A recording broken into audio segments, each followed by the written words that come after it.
Faith relates closely to miraculous powers.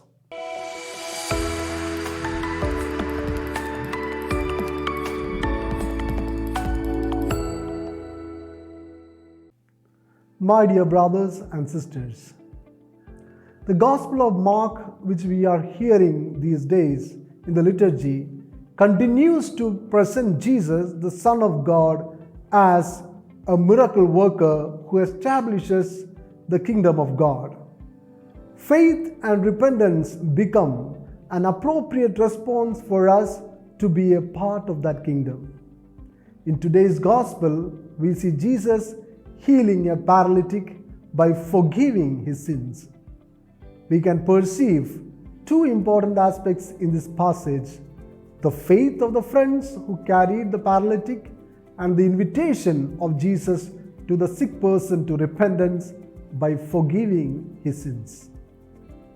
While Jesus was preaching in a crowded house in Capernaum, he must have been surprised by the debris falling on his head as a hole is being opened in the ceiling. Certainly, his preaching is interrupted by the sight of a structure being lowered through the hole. Their desire was brilliant to get their friend well than the awkwardness of the situation and the damage to the property. Along with their love for their friend, their faith was great. Faith relates closely to miraculous powers. Faith is an expectation that God has from us to exercise the supernatural power to solve our practical problems in our daily life. Looking at the helpless, paralyzed person placed before Jesus, he says, "Son, your sins are forgiven." Spontaneity is a quality of Jesus' mind. As natural as breathing, he speaks forgiveness. Yet, in this moment of surprise, when a bed comes down through the roof, he responds as if the healing and forgiveness are inseparable. In the Bible, sickness and other kinds of suffering sometimes result from sin.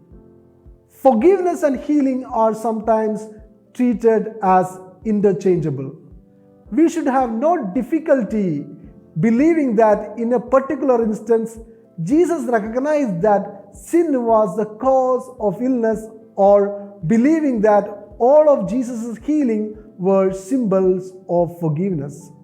So Jesus not only healed but also forgave. This response of Jesus, it seems that Jesus wanted him to be healed completely, bodily and spiritual. Through forgiveness, Jesus imparts his spiritual grace to him, his Holy Spirit to him. This miracle emphasized that Jesus was mighty in both words and deeds. This healing also becomes evidence that God's moment of salvation is attached with wholeness of a person's being. Jesus said to him, "I say to you, rise, pick up your bed and go home." The use of the verb to rise in this passage gives us the indication that Jesus makes him also a sharer in his resurrection which is going to come. Immediately, he picked up his bed and went out before them all. So now the man carries the thing which once carried him, and he gives witness to the powerful act of God in his life. Two aspects were necessary for the performance of this miracle: the people who with faith carried the paralytic and placed him before Jesus by breaking the roof, and the powerful presence of Jesus, the Son of Man, who can heal and forgive sins.